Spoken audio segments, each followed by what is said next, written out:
শুভ দুপুর বন্ধুরা। আজকে দুপুরের মেনুতে আছে ভাত, ভাতে আলু দিয়েছি, কাঁচা লঙ্কা পেঁয়াজ দিয়ে সানবো ভাত বের করার সময়।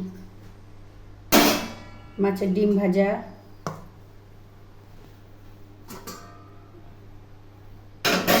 ইলিশ মাছ, কাঁচা ইলিশ, সরষে লঙ্কা দিয়ে টমেটো দিয়ে কাঁচা ইলিশ।